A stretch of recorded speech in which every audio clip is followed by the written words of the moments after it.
ত্রয়োদশ জাতীয় সংসদ নির্বাচন উপলক্ষে খুলনায় বইছে ভোটের আমেজ। উপকূলীয় এ জেলায় পুরুষের চেয়ে নারী ভোটার বেশি। জয় পরাজয়ের সমীকরণে তাই বড় ভূমিকা নারীদের। তবে এই বিপুল শক্তির বিপরীতে ৬টি আসনে ৩৮ জন প্রার্থীর মধ্যে নারী প্রার্থী মাত্র একজন।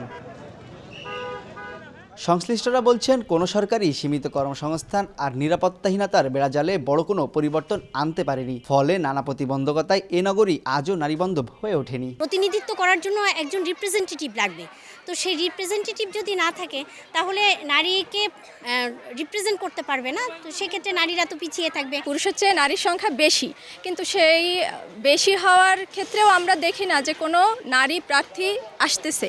এটা কেন হচ্ছে এটা আসলে আমরা জানি না। পিতৃতান্ত্রিক যেই শাসন বা শোষণটা, এটা কিন্তু অনেক আগে থেকে শুরু হয়েছে, কিন্তু আমাদের সমাজ কিন্তু অনেকটা এগিয়ে গেছে।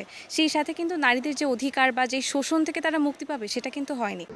গণপ্রতিনিধিত্ব আদেশ অনুযায়ী নিবন্ধিত দলগুলোর কমিটিতে অন্তত ৩৩% নারী সদস্য রাখার কথা বলা হয়েছে। দলীয় পদে নির্দিষ্ট হারে নারী প্রতিনিধিত্ব নিশ্চিত করার কথা থাকলেও নির্বাচনে প্রতিদ্বন্দ্বিতা করার জন্য মনোনয়ন দেওয়া নিয়ে কিছু বলা নেই এই আদেশে। ফলে দলগুলো নারীর মনোনয়নকে অগ্রাধিকার দিচ্ছে না বলে মনে করেন রাজনৈতিক বিশ্লেষকরা। তাদের তো যোগ্যতা আছে, অনেক নারীর অনেক যোগ্যতা আছে।